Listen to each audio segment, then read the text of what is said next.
Hello everyone and welcome back to my channel. Today is a merry day because I am celebrating my 5 years on Booktube, which is quite a lot. I believe that the first day I uploaded a video was on July the 19th, 5 years ago. I remember that it was in the middle of Booktubeathon. It was a thing that I had only just heard about, both the readathon but also Booktube and this community on YouTube.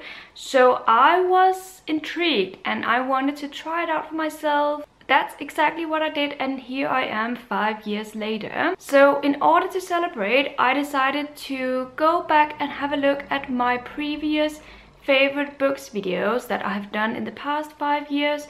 I have selected one book from each year that I would like to highlight and talk about today. It's books that are amongst my favorites of that year, but it's books that I haven't already talked a lot about on this channel in the past 2 weeks. I feel like I am becoming a little bit repetitive in my videos these days because I keep talking about my favorites. So these are books that are still my favorites from that year, but it's books that I haven't necessarily talked a lot about recently. So let's start with the very first year, which is 2013. Now, I only started booktubing halfway through the year, so I only had about half a year to talk about on my channel when it came to my favorite books of that year.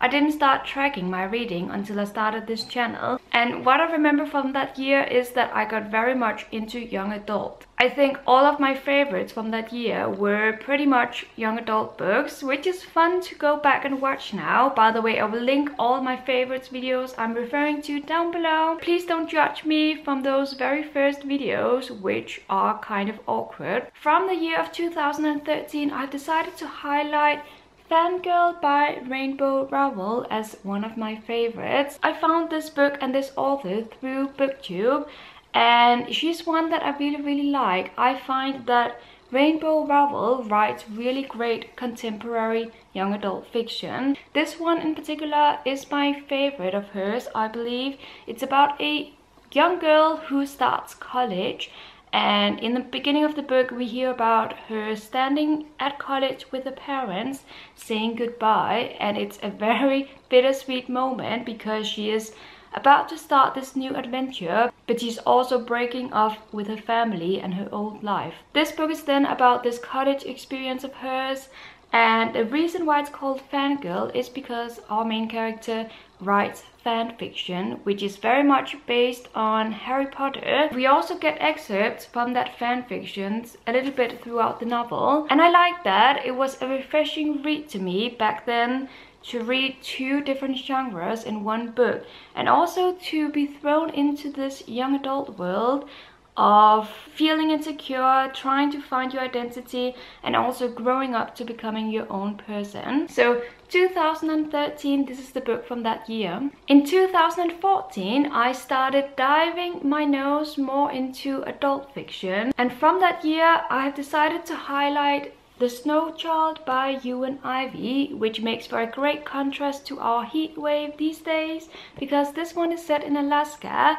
and it's about this elderly couple who has been wishing for a child for years and years, but they've never been able to have one. One day this elderly couple decides to kind of live out their dream and build a snow child in the snow in the woods. That's where I'm going to stop because I don't want to spoil this book too much, but I can tell you that it's a magical book. It is based on Russian folklore, and it's a very atmospheric book. I read it over Christmas, and the setting of Alaska and the snow was perfect for that time of the year. And I also remember I devoured it, reading it in my parents' couch over Christmas, and it was just a nice experience. So this is definitely a favorite from 2014, which was, I believe, a very great reading year. I think I read about 200 books that year, which is insane. Now we move on to 2015, and from that year I've decided to highlight Tell the Wolves I'm Home by Carol Rivka Brunt. This is the Danish cover. And this was the year in which I started receiving books from publishers, and this is one of those books. So I thought it was a nice way to kind of reflect that year and my reading. I loved this book to pieces. It was a moving and touching book that I remember fondly. It's about our main character called June, who is a young child, and then it's about her uncle, who is an artist.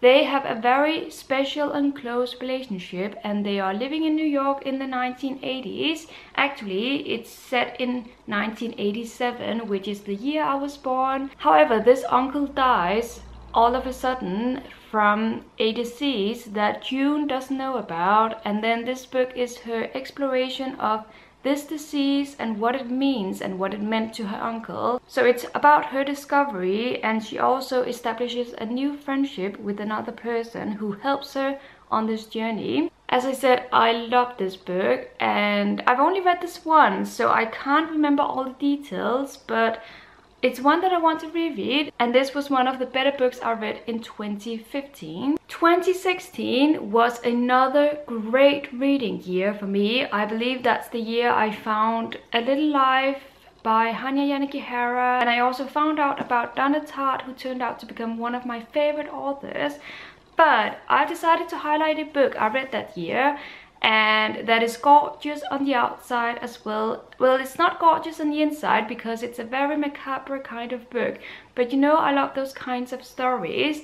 I am talking about The Butcher's Hook by Janet Ellis. So as you can see, this is a pretty gorgeous hardback, and it looks beautiful on my shelves. The content is so dark and raw that I was taken by surprise, but I was also very fascinated because this is about two children. One is a girl, one is a boy. They become friends, and it turns out this friendship is kind of twisted, and also the girl has some twisted ways of playing and thinking, and I loved it. This is a book written in our times, but it reads like a gory Victorian, and it was phenomenal to read. I was taken aback, but I was also very fascinated, and it's one that stands out in my mind, and it had to be on this list. Even though I read some other phenomenal books in 2016, this is one of the ones I haven't talked too much about, but that I really loved. And that leads us to the very last year I can talk to you about, and that is obviously 2017.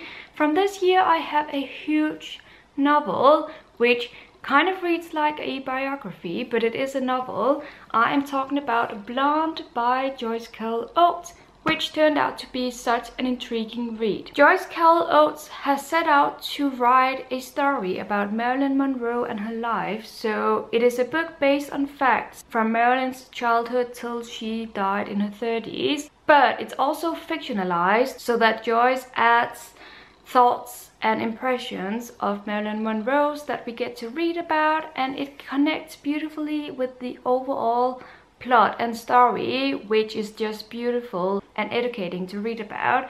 When I read this book, I found myself constantly googling photos and facts about Marilyn Monroe, things I didn't know about her, but that I found out through this book and that turned out to be the truth. I have a fascination for Marilyn Monroe, so naturally I was drawn to this book, but I think that even though you don't have this fascination for this former movie star and movie icon, I'm pretty sure it's still going to be a book for you, because Joyce Carol Oates writes beautifully, and she has a way of intriguing you and creating this tension that intrigues you and that makes you want to keep on reading, even though this is a 1000-page book. But it's one that I loved from the year of 2017, and it's one that I don't talk about nearly often enough. So now was the perfect excuse to do just that. And here we have Blonde by Joyce Carol Oates. That is it for my celebration of my 5 years on Booktube. I hope you enjoyed this video. Thank you so much for watching, and thank you so much for being part of my channel and being part of this celebration. This means a lot to me. I will see you again tomorrow, but until then, have a great day and happy reading.